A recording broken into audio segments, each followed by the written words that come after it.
So we're going to go ahead and begin with the second talk of this session.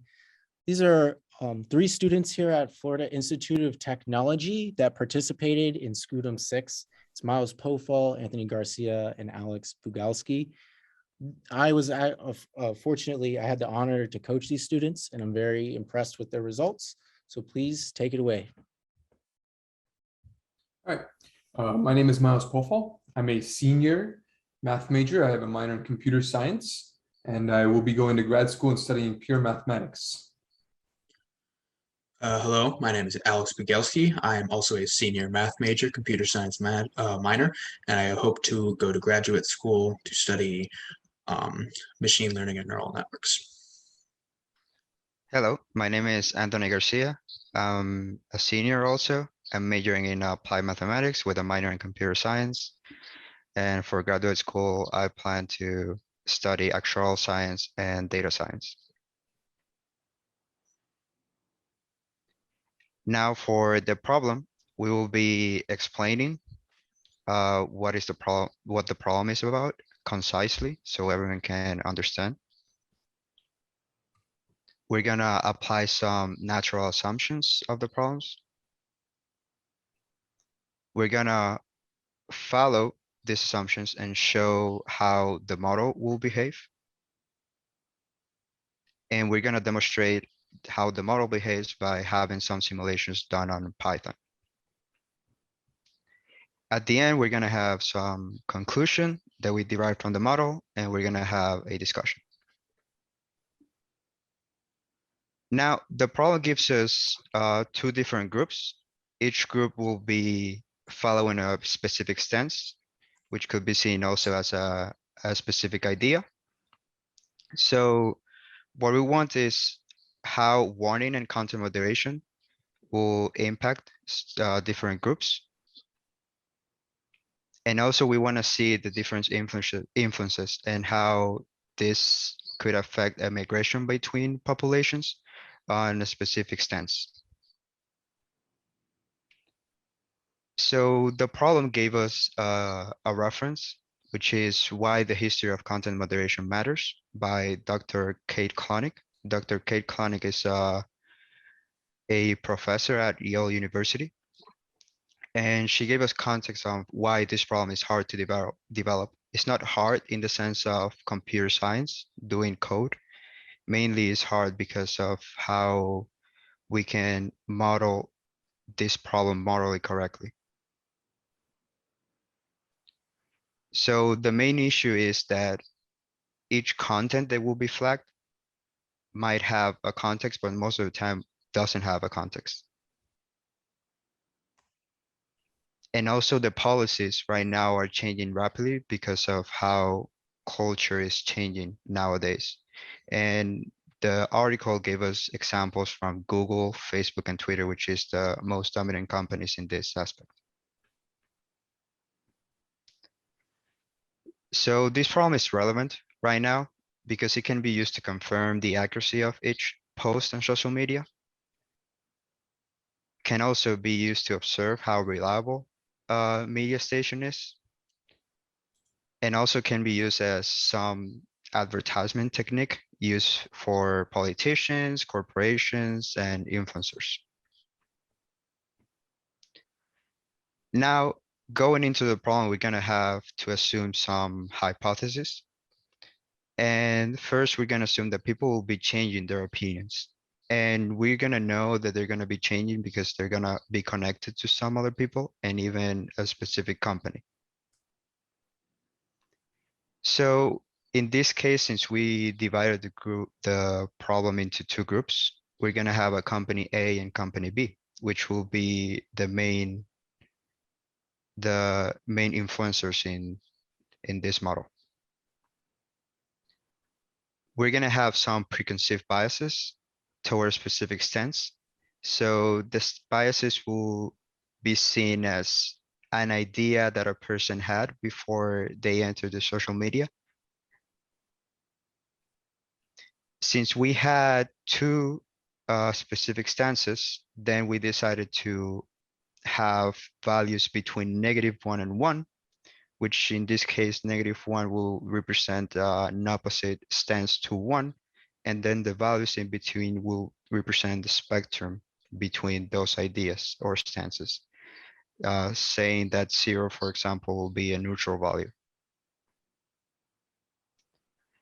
We are gonna assume that we're gonna have a smooth transition across stances, so there will not be any instantaneous change, which means that no person will be going from stance, let's say -1 to stance 1 from just from any from from any time, like going directly from it. So we're also going to assume that companies do not change their stance, and the biases will not be changing their stance. So companies and biases will not be changing their stance because we assume that those ideas will not be represented as peoples. So companies will not care about their people and biases will not care about their people. And at the end, also, we're going to assume that each person will have a specific bias connected to them. They will be changing their bias, which means that the connection with the bias will be changing, not the specific bias, as we said before. So now to create the model, we have to assume a list of nodes, which in this case, we're going to have the list of nodes, including the 2 companies, A and B, the 3 biases, and all the people. We're also going to create a function which will receive all the nodes, and the function will be also receiving a specific time, and then we'll output the idea of that person, company, or bias at any specific time.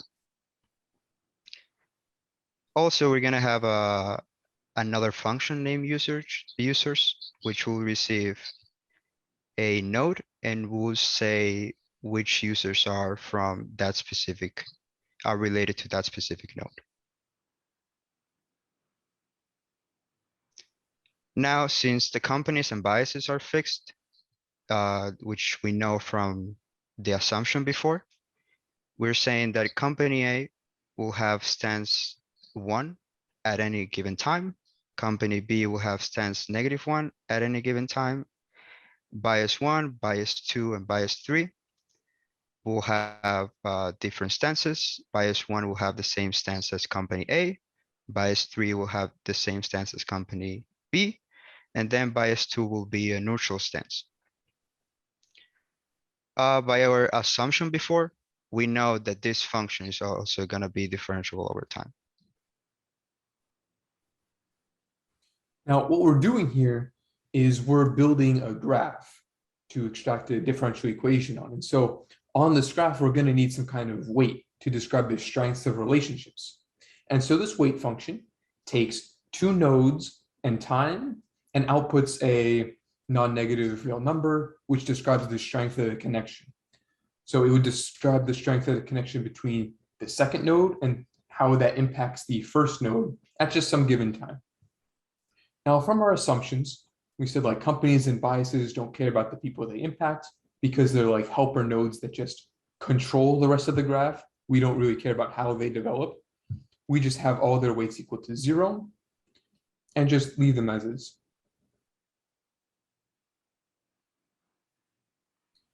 Now, to actually get a differential equation, we need to kind of get an analog of calculus on a graph. And so first, we define a relation.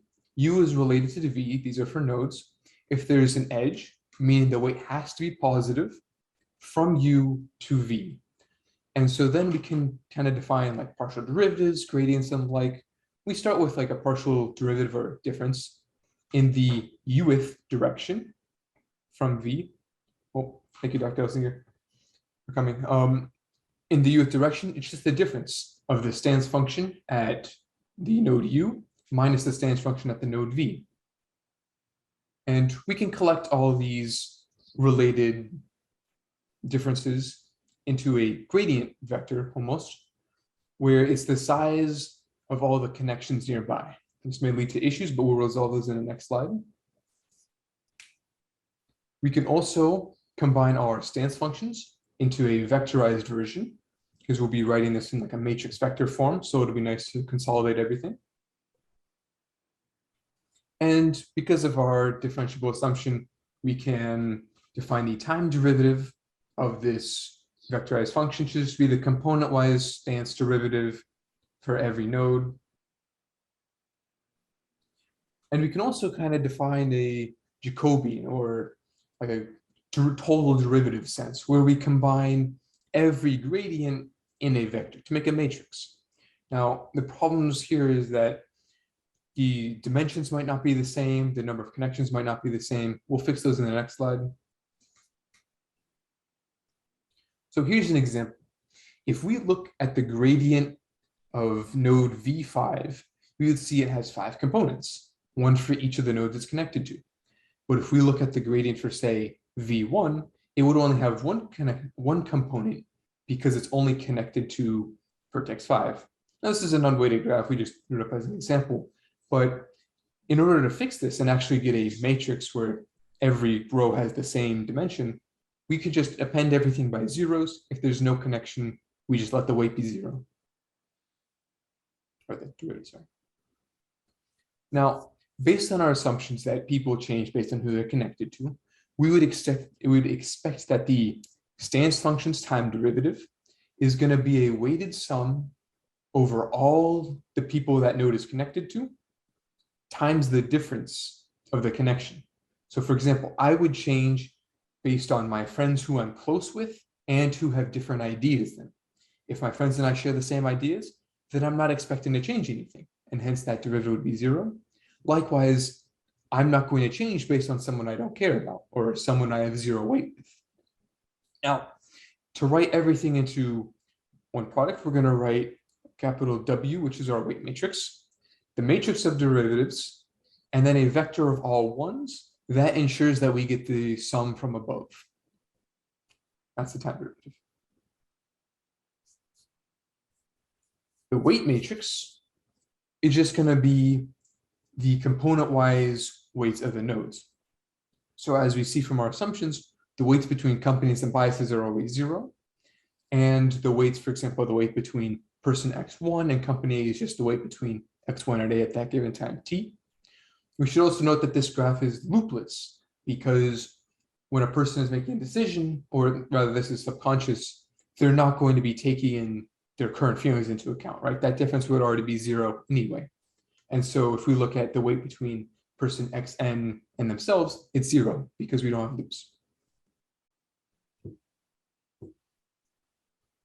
Now, to actually conduct simulations, we're going to need to discretize this model. So we just use like a regular first order, where the function at the next time step is given by the function at the previous time step, and then the time step with the derivative. But one thing we're going to need to decide is how we actually come up with the weights between, say, companies and people, right? Because our biases and the weights between people, we can randomly generate those. But the companies, we actually need to give explicit formulations for the moderation and warning strategies. So the first company we're going to deal with is the one that gives a warning. So this would be a news story comes out and it goes against their stance. They may put a warning on it, discouraging their users from reading it. And we said that every user would have a chance. And so this is just a probability. We denote it as the probability of the user xi, and these are people. And it's a threshold for accepting or rejecting the warning. And so we define this weight function piecewise, where inside that script u is just a uniform random variable on 0, 1, inclusive on the 1, because how Python generates it, where the weight is 1 if it's below the threshold. Below the threshold means they are accepting the warning, they're agreeing with the company, and so the weight should be correspondingly strong because they're siding with the company. If the sample goes above this threshold, they're kind of rejecting the warning and reading the story. We give this a much lower weight of 0.01 because they're still seeing something that the company's putting out. they're not outright rejecting the message that the company wants. They're just less inclined to be with the company. And then, of course, the weight is 0 if the person isn't a user of the company. Now, for company B, this was the moderation team, and we just assumed there would be a team of moderators working Monday through Friday, preventing content they didn't want to see coming out from coming out. And in order to model this, we decided to run our time in months, and we refer to the fractional part of this time as the time itself minus the lowest integer, rounded, also known as the for function. And this allows us to model weekends by just looking at the times of the month that would be weekends, those 2 days across 4 spent in time. We didn't worry about 30-day months or leap years or anything like that, but we captured those as weekends. And so just like on company A, and when company B is on a weekend, then the weight is 0.01 because the moderation team isn't at work. And so they're not removing potentially harmful content going against company B's stance. Otherwise, the company moderation team is working and is removing content they don't want to be seen. So we give that a weight of 1 because people will only be exposed to what the company wants them to be. Finally, assigning 0 weight to people who aren't users, of course. Okay, so in order to actually test our model, we put the result into Python, as we said previously, and we did 3 different tests in this instance. Our first test was our selective warning test, which dealt with company A. Since company A forced stochastic change, the warnings still influence users of the opposing stance, as we said earlier, with the weights. The graph below is one specific instance of this change in stance over time. This was done to 10 different users. If we notice that there are 3 particular users, the pink user, the teal user, and the purple user, did not converge to company A's ideology, which in this case is the value 1. However, you still see that they fluctuate back and forth, showing that company A still had some pull. And in fact, the pink user started going towards the company A, leaning towards the end of the time period. Our second test was our moderation team test, which dealt with company B. Company B has an effective moderation team during the week outside of users strongly associated with company A's ideas. Company B has some disruptions, but they're roughly around the weekends. If we remember, they weren't active during the weekend. So if we look at our graph, specific fluctuations during those weekend times are noted. Also, at the top of the graph with the gray and green users were strongly associated with company A at the start of this time period. However, you see in the first week or so of the month, they have a pull towards company B, showing that company B's advertisements did have an effect on their stances. However, they eventually converged back to company A. However, every other user converged to company B. Our final test was a combination of the previous 2. It used both company A and B. It randomly chose users to be affiliated with company A, company B, both or neither of the companies. And we observed a polarization, which about 4 of the companies polarized towards leaning 1, which was company A's leaning, and leaning the other half, about 6, lean towards company B's leanings, which is about negative. So now let's discuss the limitations of the model. So we noticed that company B was more consistent. However, A still had a chance to pull non-believers to its stochastic nature. The limitations of this include all the relationships between people are fixed. Basically, as in, for example, 2 friends will always stay friends no matter what happens. So it doesn't consider any extraneous circumstances such as that. Stochastic nature makes it difficult to visualize. Our group is a small group of 10 people. Full analysis would require a larger population, and it would give us more examples. The reason we chose a small sample size of 10 was for visualization and create just easy to read, readable, nice graphs. Another one is companies have fixed stances. The companies where company A was strongly affiliated with stance 1 and company B was strongly affiliated with stance -1. There was no change in any of the stances between the 2 companies. Stances always changed smoothly. And then, of course, our final limitation was first order discretization error issues. So some future directions will include more issues to divide up the population. We only had 2 issues this time, both company A and company B, towards 2 different ideologies, only leaning our stance 1 and stance -1. In the future, we'd like to apply, say there was more than 2 stances, maybe 3, 4, many more. In the real world or in the real life, there are much more than 2 stances that this model should be applied to. Of course, as I previously mentioned, a larger population and more groups of people would be a good example to make our model stronger. Adding random events that can be seen as an unforeseen circumstance that drastically changes a user's stance on a particular event. For example, something like an event that happens and you see it on the news, and that news article or net news source drastically changes your opinion on a belief you previously had.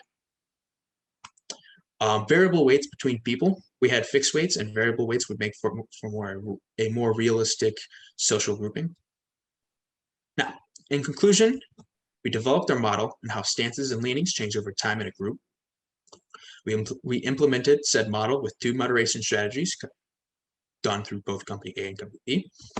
And we visualized how these people changed over time. And finally, we drew conclusions about the different strategies.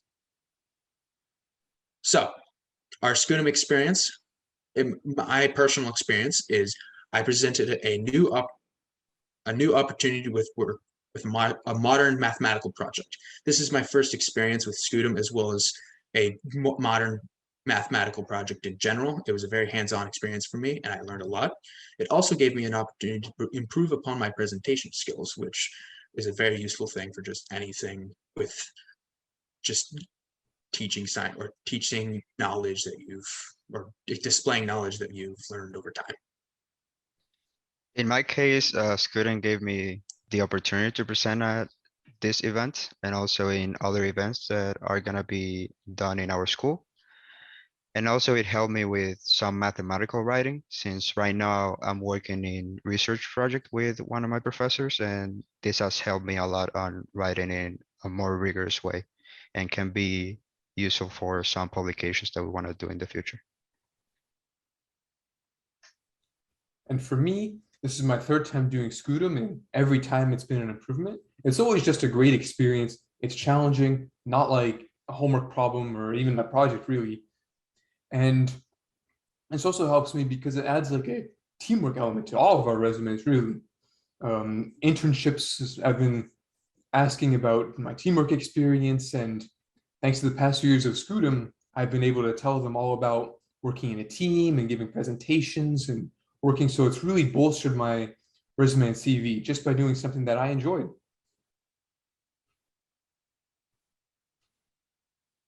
And so I'd like to thank our coach, Anthony Stefan, for getting us interested in SCUDEM, Simeon for providing us with this opportunity to talk, and also for giving us SCUDEM, and of course, the judges at SCUDEM for taking the time to watch and review our presentation, and then give us the feedback after. Thank you.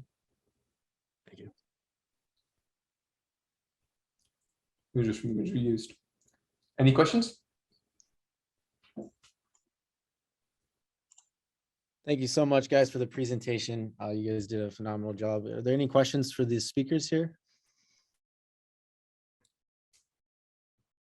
No questions, but I just wanted to say that you really did an amazing job. So congratulations, everybody. That was fantastic, really fantastic. Keep it up. Thank you. Thank you. Thank you very much. Ornella, what did you guys think about the time domain of having 3 weeks to complete that? Do you think that was too much time or not enough? I personally think perfect amount of time. It gave us plenty, like each week. The first week we planned our model, second week we confirmed that like of the different choices we made a decision, and our third final week was programming it and writing up our report. That was reasonable. Okay, good. When I did it, I had a week. Yeah, no, a week is too little. And I wish Dr. Elsinger was here because he laughs every time we say this, that we banged it out on a Saturday because we were busy during the week. But I was reminded earlier of talks between like high school students at the end of your first talk. I did a competition in high school like this. It wasn't differential equations, or we could have used it, I guess, but you had to meet for, you had 14 hours from the time you got the problem to the submission time, and you had to write a big paper explaining your model and do all this research and whatever. But when you said bang it out on a Saturday, yeah, we had to meet and do it on a Saturday. yeah, and like this whole entire, the purpose of the challenge is for learning, right? It's for growing and learning and developing new experiences and meeting new people, and like this coach relationship that all three of us have developed, or all four of us have developed, right? So like that's what it's meant for. And I think it's a great opportunity for you guys to be prepared for. Each one of you are going in different avenues, and gives you a great opportunity for you guys to be prepared in each one of them. So is And you this your did- last year as undergraduates? Yep. Yeah, yeah, last semester even. Wow. Fantastic. Well, so good luck to all of you.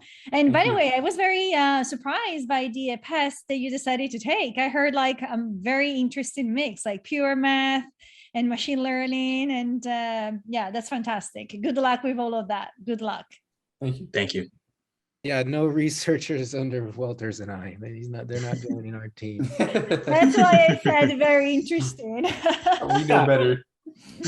Maybe it wasn't a good experience. Maybe they're like, there's no way I'm working with Anthony.